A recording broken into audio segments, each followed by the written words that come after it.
Estas férias leve o Observador no bolso. Na praia, no campo ou entre viagens, acompanhe toda a atualidade sem limites. Assine com 40€ de desconto e habilite-se a ganhar uma estadia de 2 noites num dos hotéis boutique da Small Portuguese Hotels. Este verão, desligue da rotina, não da informação. Assine em observador.pt. A qualidade fundamental de um diplomata, aquilo que é a condição primordial de um diplomata, é ter bom senso. Bom senso é absolutamente indispensável. E depois é preciso seguir sempre uma regra fundamental, que é ter a coragem de dizer às autoridades do país onde se está acreditado sempre a verdade, sem nunca ofender as autoridades do país onde está acreditado. E, simultaneamente, ter a coragem de dizer sempre a verdade às autoridades do seu próprio país, mesmo correndo o risco de as ofender.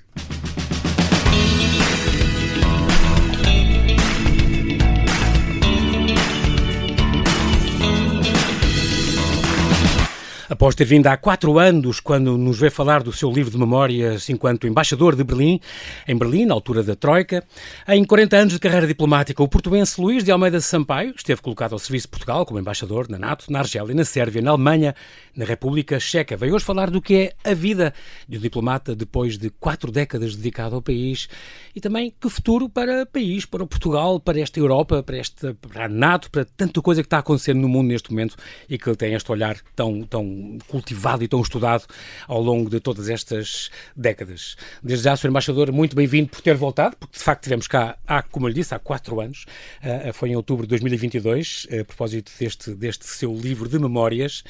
O que é que faz à vida depois de um embaixador se retirar, 40 anos depois de vida diplomática? Que vida é esta? Como é que é ser comentador, por exemplo, e não ser ativo na vida internacional e um destes peões na vida diplomática? Muito bem, muito obrigado. Em primeiro lugar, é um grande gosto estar aqui de volta à Rádio Observador e de facto já passaram 4 anos, é impressionante como o tempo voa. Se há vida depois de mais de 40 anos de carreira diplomática, claro que há vida, e já lá vamos, e uma vida muito interessante. Independentemente disso, a carreira diplomática é também ela uma vida fascinante. É uma vida um pouco incomum, sobretudo porque é uma vida nómada, e o facto de ser uma vida nómada tem implicações as mais variadas do ponto de vista humano, também do ponto de vista profissional. Do ponto de vista humano, uma vida nómada não é exatamente igual a uma vida sedentária, em que uma pessoa nasce, estuda, casa, tem filhos, porventura netos, na mesma cidade, na mesma localidade. E, portanto, ao longo de mais de 40 anos de vida de nómada, ter regressado a Portugal, sabe bem, com alguma nostalgia, porque a carreira diplomática é efetivamente uma das carreiras que permite ter permanentemente a consciência de que se está a fazer serviço público ao serviço do país, ao serviço da imagem do país, da imagem e da projeção internacional de Portugal, independentemente da embaixada onde se esteja ou do estatuto que se tenha no quadro da carreira diplomática.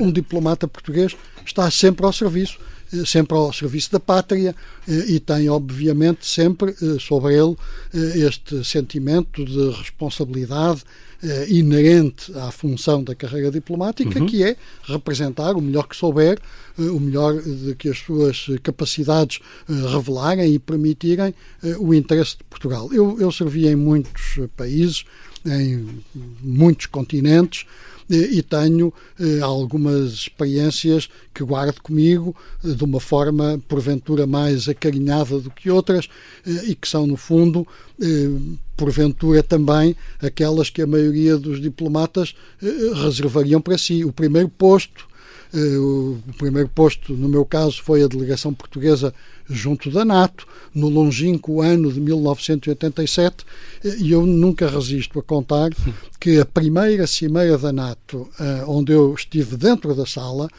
ainda jovem diplomata e, portanto, sentado muito atrás, encostado à parede, invisível, a tomar notas, mas essa cimeira da NATO, em 1988, em Bruxelas, tinha à volta da mesa apenas Ronald Reagan, Margaret Thatcher, François Mitterrand, curiosamente sentado ao lado de Jacques Chirac, porque um era o presidente e o outro o primeiro-ministro. Como era coabitação, a França pediu excepcionalmente que tivesse 2 lugares à mesa.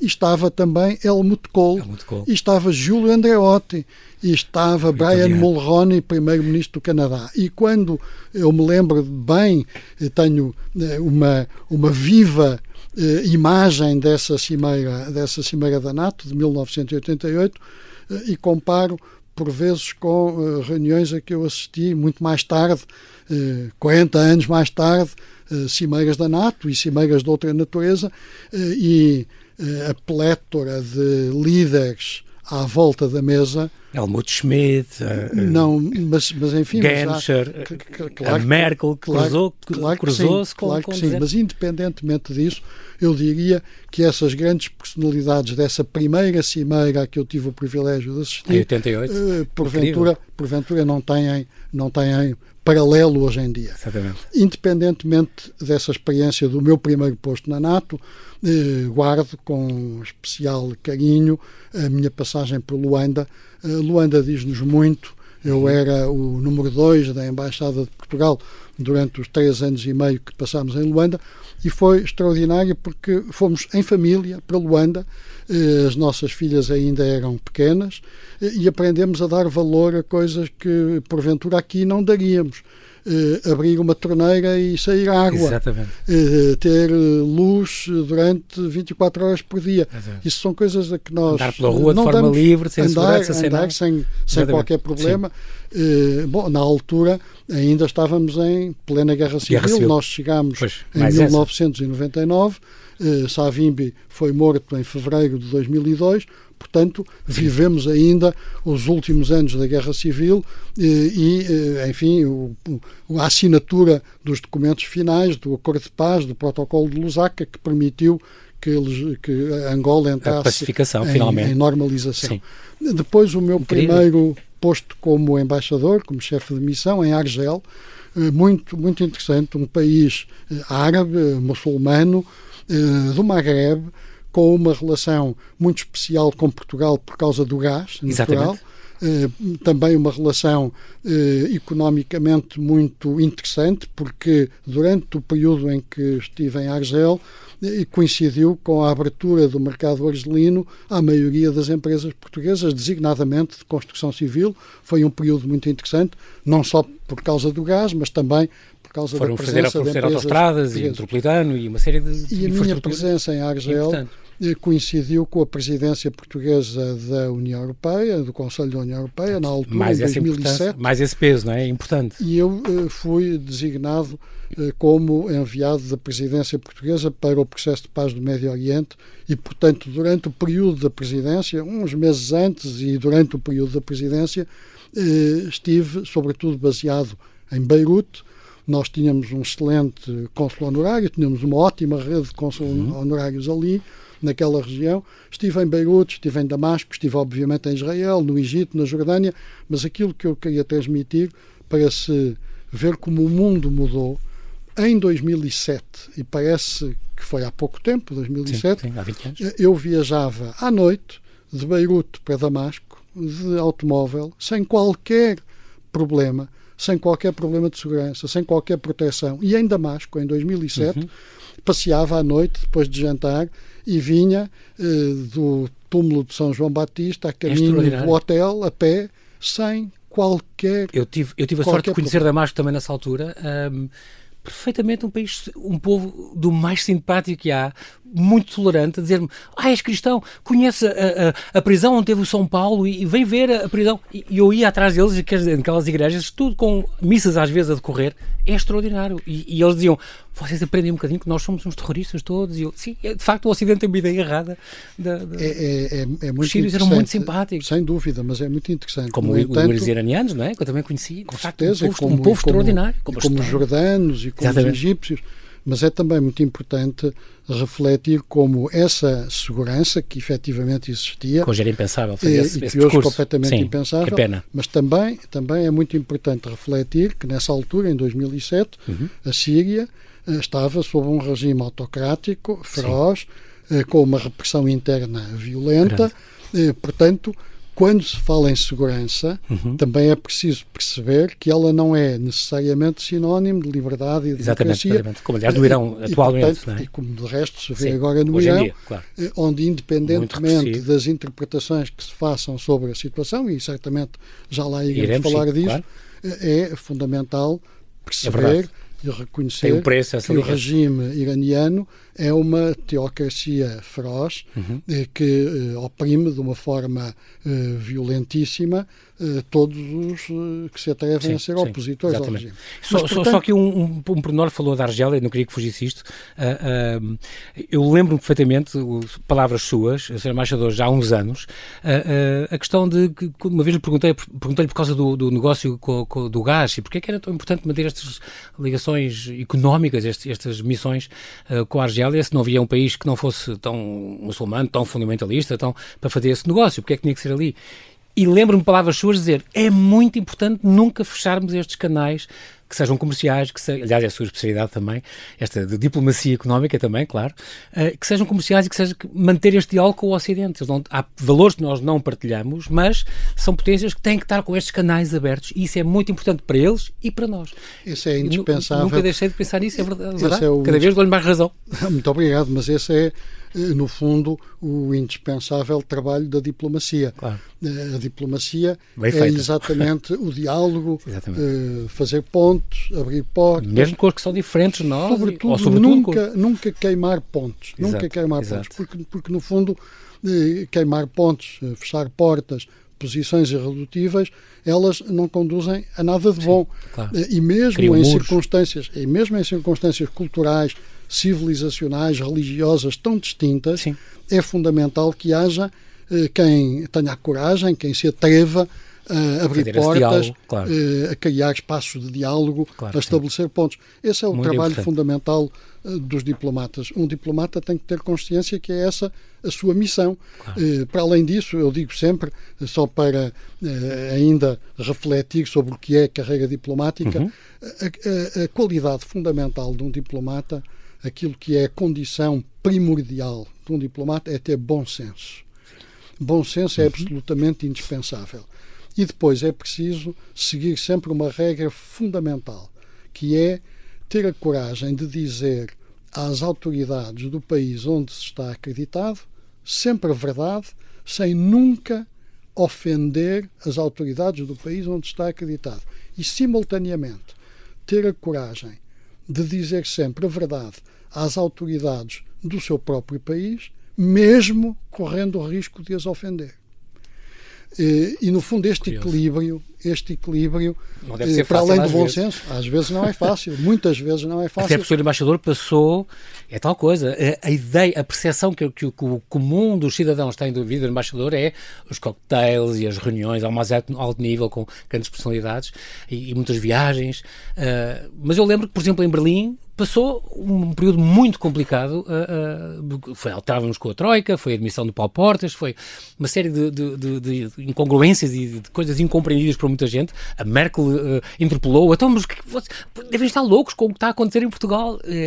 Às vezes não eram circunstâncias fáceis e manter esse sangue frio e manter esse bom senso, às vezes, portanto, não é só glamour e coisas extraordinárias que as pessoas imaginam, não é? Não é de todo. E a propósito de Berlim e desse período da Troika, é muito importante também refletir sobre a coragem que o governo português da época teve.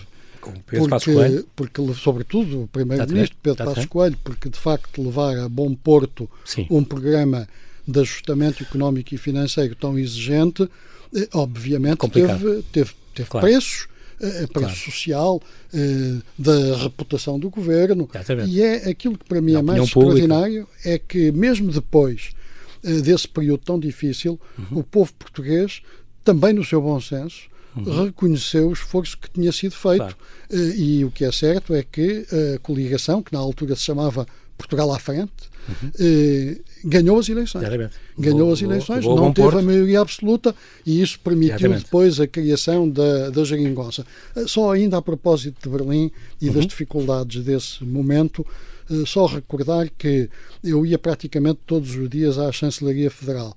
No princípio era tratado com alguma desconfiança, porque não havia a certeza de que Portugal iria cumprir as metas que estavam estabelecidas, mas à medida que o tempo foi passando, todas as portas estavam permanentemente abertas ao embaixador de Portugal. E eu aproveitava-as, indo, como digo, praticamente todos os dias, de tal forma que o principal conselheiro da chanceler alemã, um diplomata brilhante chamado Nikolaus Meyer-Landrut, um belo dia, num jantar, em que coincidiu ficar na mesa ao lado da minha mulher, eu estava noutra mesa, ele disse à minha mulher: eu já não posso ver o seu marido.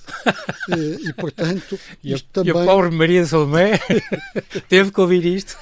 E portanto, isto também dá a ideia dessa dificuldade e da intensidade de um posto como Berlim no período da Troika. Atenção que essa sua passagem por Berlim valeu-lhe este prémio Francisco de Melo e Torres de melhor embaixador do ano em 2015. Não é dado a qualquer um. E foi de facto uma altura em que teve que desdobrar-se em contactos por todo o lado, e daí então este livro que depois dedica, claro, às duas filhas e à sua mulher, sobre este tempo em que passou lá. É uma parte das suas memórias. Neste momento continua a escrever as suas memórias? Sim, claro. E portar isto, obviamente, não é? Não, claro que sim. Claro que sim. Porque isto foi só um períodozinho naquela altura? Aquilo, no fundo, aquele livro reflete exatamente esse período na perspectiva de um diplomata embaixador de Portugal na Alemanha, na primeira linha da batalha coletiva da nossa sociedade pela sobrevivência económica e financeira. Diplomacia em tempo da Troika, chama-se. E, portanto, diplomacia em tempo de Troika. E, portanto, aliás, é uma visão... prefaciado por Pedro Passos Coelho e depois lançado por José Manuel Durão Barroso. Exatamente. E, no fundo, é muito interessante que tenha sido Pedro Passos Coelho a fazer o prefácio, que fazia todo o sentido, porque era o primeiro-ministro, e a apresentação por José Manuel Durão Barroso... É quase um capítulo do livro. É quase um capítulo do livro. E, no fundo, até muitas das vendas do livro, porventura, devem-se também ao prefácio, e eu estou muito reconhecido também é verdade, a Pedro Passos Coelho. Uma parte, que ele se surpreendeu com muita coisa que leu no livro. Tem noção disso ou não? Eu espero que ele se tenha surpreendido positivamente pelo que está no livro. Que está no livro. Mas o que eu queria dizer é que o facto da apresentação ter sido feita por José Manuel Durão Barroso também é um tributo ao papel das instituições europeias naquele período complexo. E, sobretudo, e isto julgo que ainda não está suficientemente escrito para a história, o presidente da Comissão Europeia, naquele período tão difícil para Portugal, ser um português e, portanto, tendo que manter simultaneamente a sua solidariedade nacional, no fundo, o seu coração patriótico, mas, simultaneamente, a independência total e a isenção que eram exigidas a um presidente da Comissão Europeia. No lugar que ocupava, e, portanto, no fundo, ele ter feito a apresentação é também um tributo que lhe é feito em relação a esse período tão complexo. Claro que sim. Normalmente tenho a ideia que o Sr. Embaixador costuma guardar tudo. Os convites, os recados, as notas. Escreveu um diário. Agora estou a pensar nas memórias que sei que deve estar a escrever, completar aquele livro que escreveu. Escreveu um diário ao longo da sua vida, das coisas que iam acontecendo. Todos os dias. Portanto, tem base, tem material para pôr isso agora por escrito. Todos os dias. E, portanto, hoje à noite, quando chegar a casa, vou, obviamente, escrever. Fui entrevistado para a Rádio Observador. Exatamente. Cheguei ao topo de carreira. Portanto, há um diário que é um auxiliar de memória fundamental. E também os menus dos jantares, os convites, são fundamentais auxiliares de memória. E fotografias, claro. E fotografias, obviamente. Merkel, muito, muito curioso.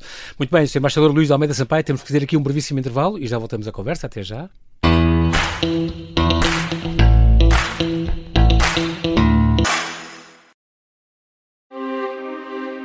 temos que ir mesmo ao fundo da questão em matéria de conhecer aquela pessoa, quais são os seus hábitos, com quem é que se relaciona. Todos os aspectos podem ser importantes num caso como este. Esta é a história do espião português que vendia segredos à Rússia de Putin e da operação internacional para o apanhar, que envolveu a PJ, a polícia italiana e os serviços secretos americanos. Deixa-me sempre uma pegada digital, sejam portagens de via verde, seja a localização do telemóvel, sejam pagamentos. Episódio 2. Maçonaria, strippers e bares de alterno. A vida dupla do espião traidor é uma série para ouvir em 6 episódios que faz parte dos Podcast Plus do Observador. É narrada por mim, Ivo Canelas, com banda sonora original de Bruno Pernadas. Os Podcast Plus do Observador têm o apoio da Kia.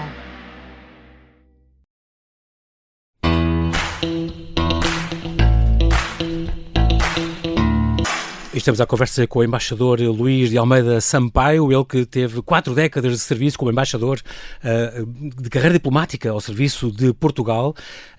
Temos a relembrar aqui esta passagem que ele teve aqui há 4 anos, quando veio cá. Mas também, antes e depois, tiveram também as suas 2 filhas, o que é também uma grande honra. Teve cá a Carolina Sampaio, aqui que deu a esta rádio a sua primeira e última entrevista, como ela disse, porque depois entrou, logo a seguir esta entrevista, acabou por entrar num convento de carmelitas da mais estrita clausura, em São Calixto, perto de Córdoba. E depois também há uns anos, há 4 anos também, no mesmo ano em que veio o pai, teve aqui Francisca Sampaio, ela que é funcionária da NATO desde 2019, no quartel-general, em Bruxelas. E a guerra da Ucrânia tinha começado há cerca de 2 semanas, veio também falar da posição da NATO neste conflito, a propósito concretamente do no-fly zone. Eu lembro-me que ela falava disso, porque é que a no-fly zone sobre a Ucrânia não era opção. Foi 2 momentos. Claro que fica muito orgulhoso do percurso das suas filhas. Muitíssimo orgulhoso. Muito diferente, mas igualmente impactante e importante. Muito diferentes os percursos. Sim, incrível. E obviamente motivo de enorme orgulho para nós, pais, para a minha mulher e para mim.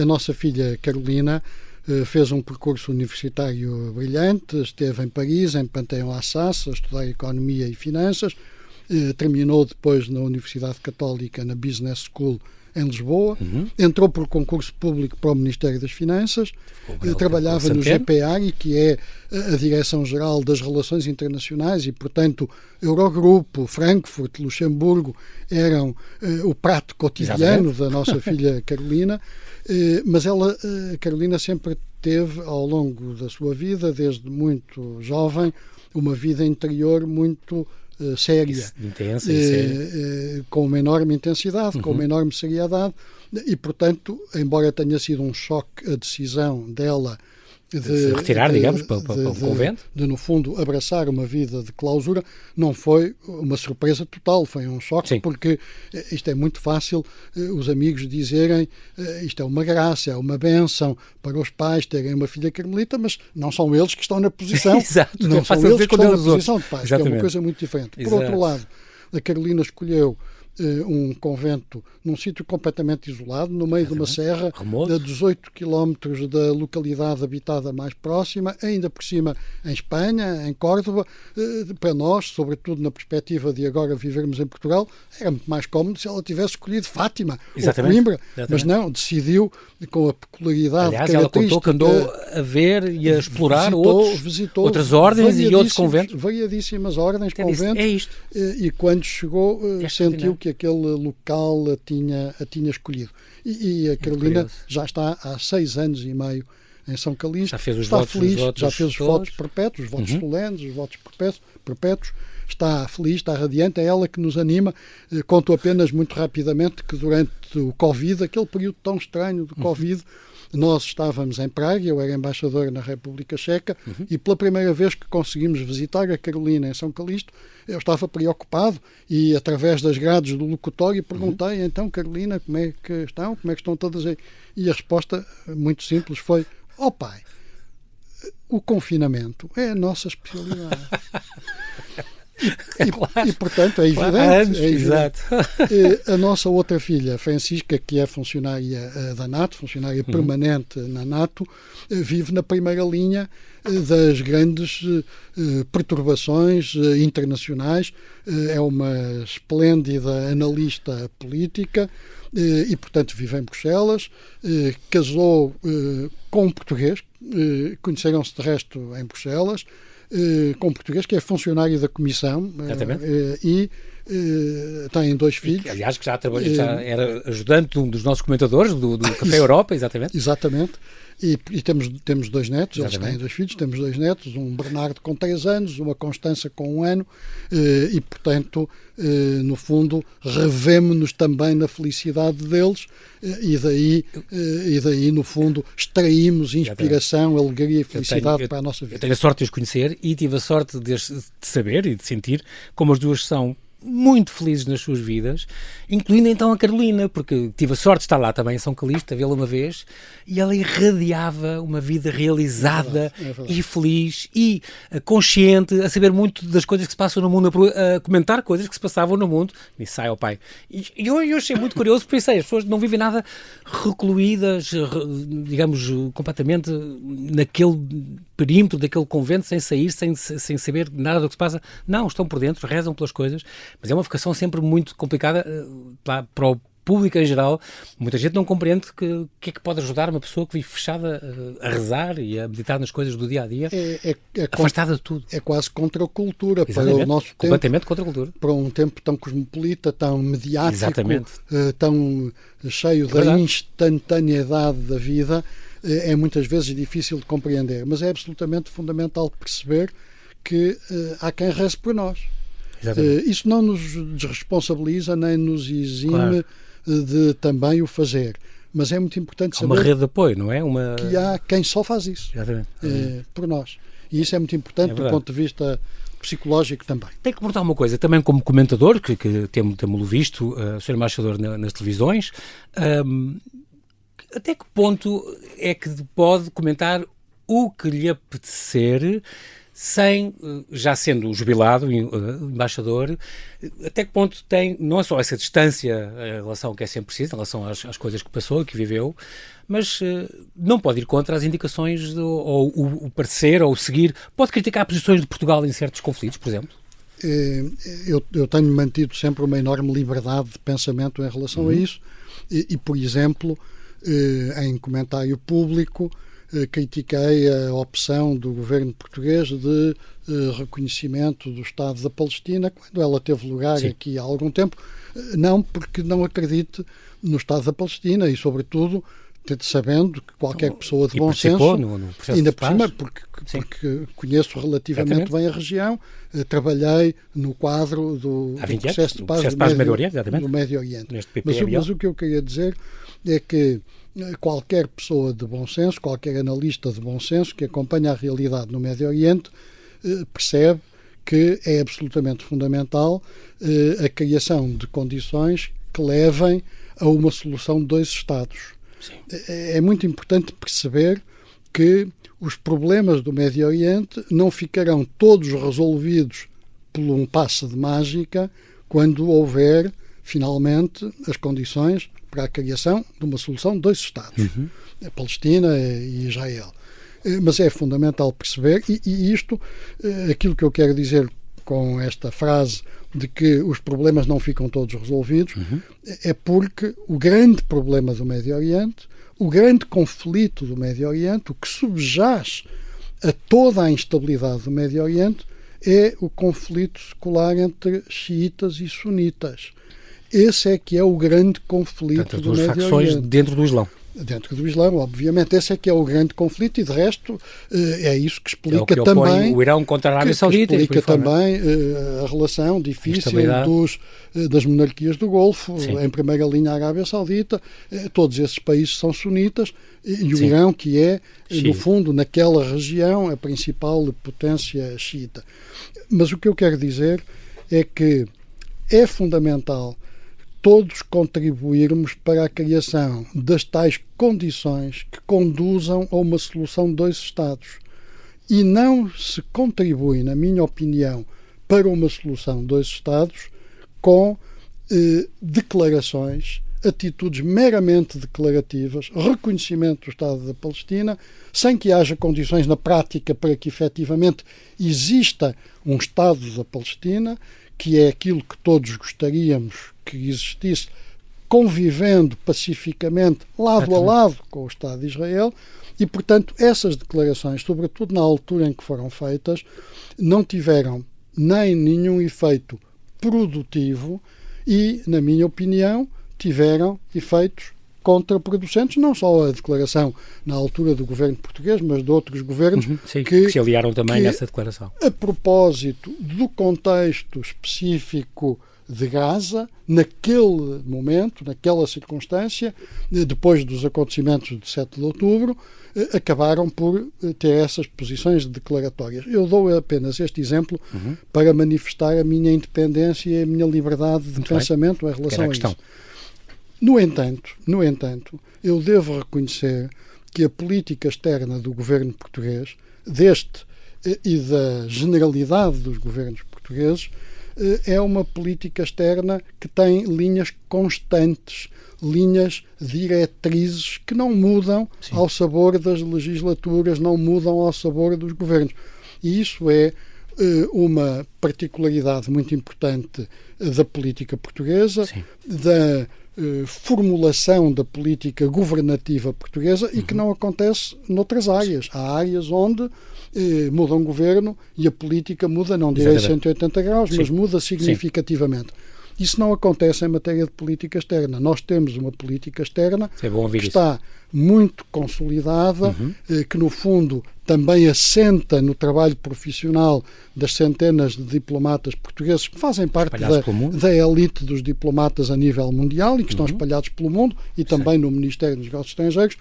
E nós temos, portanto, linhas constantes, linhas de força permanentes da política externa portuguesa. E elas são muito simples de enunciar. Portugal tem que estar, como está, na primeira linha do aprofundamento da construção europeia, mas simultaneamente, Portugal é também um dos principais arautos da importância da relação transatlântica e da proteção da relação transatlântica, sobretudo em momentos de turbulência como este que estamos a viver. Quando diz transatlântica, inclui Brasil e Estados Unidos, por exemplo? Eu estou, sobretudo, ao falar da relação transatlântica, neste momento a pensar na NATO, a pensar, portanto, na relação com os Estados Unidos e com o Canadá. O Brasil, tal como os países africanos de língua oficial nós temos esta portuguesa, posição privilegiada da CPLP. E, no fundo, que vão de Cabo Verde à Guiné, São Tomé, Angola, Moçambique, mas também, embora não em África, na Ásia, Timor-Leste, mas essa é outra dimensão da política externa portuguesa que, no fundo, significa que Portugal também é para além da Europa.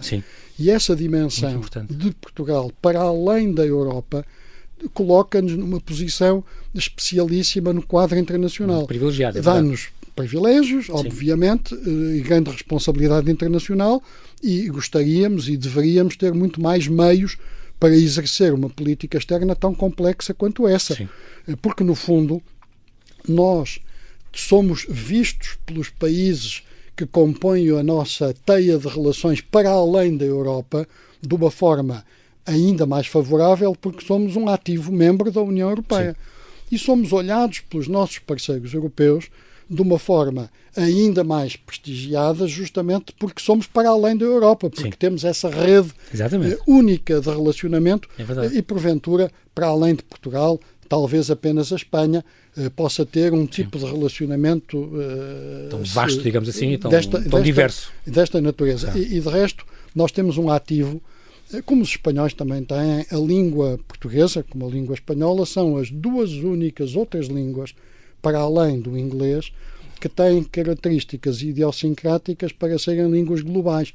Todos os especialistas da língua dirão, claro que há muito mais pessoas no mundo que falam mandarim, ou que falam hindi, ou que falam árabe, mas essas línguas não têm as características idiosincráticas que o espanhol e o português têm para idioma. Poderem ser línguas globais. Eu tenho sempre algum prazer em dizer isto, sobretudo aos meus colegas alemães, italianos, franceses, porque de facto as línguas deles, por mais importantes que sejam e mais respeitadas que devam ser, e fundamentais do ponto de vista cultural, não podem jamais aspirar a ser línguas globais, ao contrário da nossa língua. E este conjunto de características, a relação transatlântica no domínio da NATO, a relação de primeira linha no quadro do aprofundamento europeu, a relação para além da Europa que nos une ao Brasil e aos países africanos de língua oficial portuguesa e a Timor-Leste, coloca-nos num lugar único, muito singular, muito importante e de enorme responsabilidade no quadro internacional. Há outra grande dimensão que também temos, que é a questão da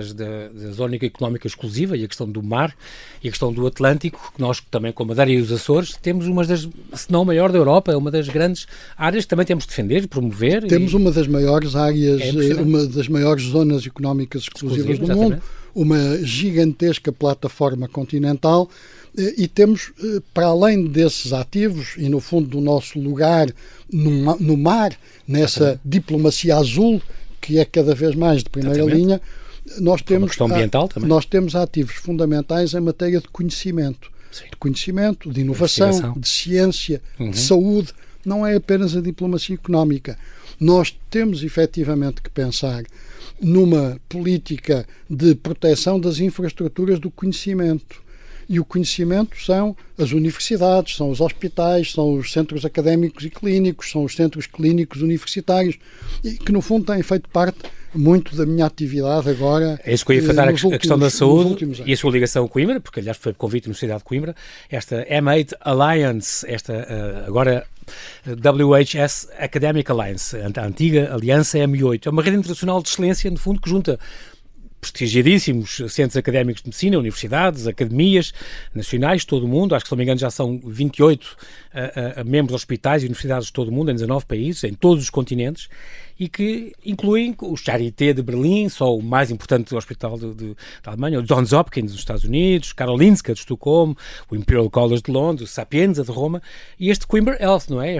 O antigo centro universitário escolar universitário de Coimbra, do qual isto entra só por convite, e o Sr. Embaixador foi um dos convidados a fazer parte deste grande consórcio, desta grande aliança M8. O que é que se organiza, o que é que se faz, ou organizam estes encontros anuais, como é? Isso, no fundo, é muito da minha segunda vida, da tal vida que há para além da carreira diplomática. Já há muitos anos que me fala disso. A ligação a Coimbra é também muito simples de explicar, é a minha alma mater, foi ali que eu estudei, mantive sempre uma relação muito estreita com Coimbra. Se tornou jurista. E o que é certo é que tivemos a oportunidade, porque a chanceler Merkel, na altura da Troika, justamente, nos abriu essa porta e o governo português percebeu imediatamente o alcance e a importância. Paulo Macedo era o Ministro da Saúde na altura. A ideia é criar um consórcio que permitisse que Portugal integrasse essa verdadeira Liga dos Campeões da Medicina Mundial. Exatamente. E isso conseguiu-se graças a este consórcio, em torno do Centro Académico e Clínico, Coimbra Health. Agora já há uma associação que está aberta também à participação de privados. Eu tenho o prazer de ser o presidente dessa associação Coimbra Health, e Portugal participa através desse consórcio na Cimeira Mundial da Saúde. A Cimeira Mundial da Saúde é apenas o grande aerópago internacional em matéria de saúde. Claro que acontece em Berlim anualmente em outubro, se não me engano. Todos os anos em Berlim em outubro, e todos os anos também na primavera há reuniões regionais. Nós acolhemos uma em Coimbra em 2018. Este ano a reunião regional teve lugar em Nairobi, no Quénia. O ano passado em Nova Delhi. Para o ano será em Hong Kong. No ano seguinte no Rio de Janeiro. Mas todos os anos há a tal Cimeira Mundial da Saúde em Berlim. E a Cimeira Mundial da Saúde, a par da Assembleia Mundial da Saúde, da Organização Mundial da Saúde, em Genebra, mas que é algo onde estão representados sobretudo os governos, que são todos membros da Organização Mundial da Saúde. No caso da Cimeira Mundial da Saúde, quem está representado são instituições, são cientistas, são academias, são hospitais, são investigadores de renome internacional. E são milhares de pessoas que se reúnem para discutir durante 3 dias os temas mais candentes da saúde mundial, global, no fundo, da saúde global e da diplomacia, a investigação, da saúde. o ensino, a divulgação. E, sobretudo, agora, os temas mais candentes e as sessões que mais atraem a atenção são aquelas que se relacionam com o impacto da inteligência artificial na saúde. Porque isso é efetivamente um mundo novo que se abriu e que vai acelerar e que vai ter repercussões ao nível do diagnóstico, ao nível das intervenções cirúrgicas, da relação médico-doente, ao nível da relação médico-doente e ao nível até da própria formação. Porque, repare, as escolas médicas vão certamente devotar mais tempo a outras matérias, como essa importantíssima da empatia da relação médico-doente, do que questões de natureza técnica, de intervenção, que a inteligência artificial e a robótica estão a dominar e facilmente e com menos erros. Exato. Faz até melhor. Que é conhecido, exatamente. Reconhecem todos os médicos que têm tido aqui, reconhecem exatamente isso. A questão da visão da inteligência artificial, dizem que não vai acabar com os empregos, é um perigo das pessoas, o medo. Nunca vamos ter que ligar com médicos robôs, isso não. Mas de facto, já a robotização de operações à distância e o analisar de diagnósticos acertam em 86% e o ser humano falha muito mais do que isso, na questão de leitura dos TACs e dos raios-x, esse género de diagnósticos, propor tratamentos, é uma coisa muito mais rápida e agilizada que se consegue fazer hoje graças à inteligência artificial. Uma ferramenta poderosíssima e muito importante. E que vai acelerar. Que vai libertar tempo dos médicos para estarem mais... Vai libertar tempo dos médicos, vai libertar tempo de todos os profissionais de saúde e vai evoluir exponencialmente. E curiosamente eu também tenho a ideia que vai, parece um paradoxo, humanizar muito a medicina, porque quanto mais conseguirmos ter estes big data a formarem e a especializarem o DNA de cada doente, consegue fazer remédios específicos para as pessoas, para cada pessoa. Sem dúvida. Na oncologia é muito importante isso, por exemplo. É fundamental. Na oncologia é fundamental. É também fundamental que haja um grande sentido de responsabilidade em relação à utilização da inteligência artificial, seja no campo da medicina, seja em qualquer outro domínio. Portanto, hoje em dia, nós mesmo para terminar, Sr. Embaixador, a questão houve uma altura em que a inteligência artificial se calhar meteu muito medo às pessoas, outras pessoas olham com muito entusiasmo. Está onde, fazendo o balanço, onde é que se situa na questão da inteligência artificial? Eu sou um entusiasta da inteligência artificial e acredito que prevalecerá sempre o bom senso, o conhecimento científico aprofundado que faça com que a inteligência artificial esteja ao serviço da humanidade e não o contrário. Exatamente. Muito bem, e é com esta nota de grande esperança e positiva que terminamos esta conversa. Quero agradecer muito a sua participação e ter vindo falar connosco do Porto, especialmente. Quero agradecer também vale o que vale, mas agradecer estas 4 décadas de dedicação à carreira diplomática e o que ajudou o país.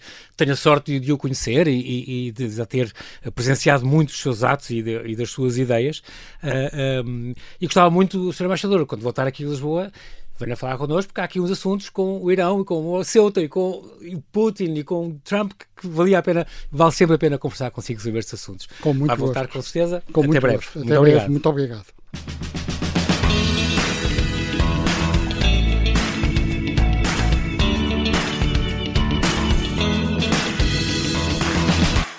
Este programa tem o apoio de BetClick.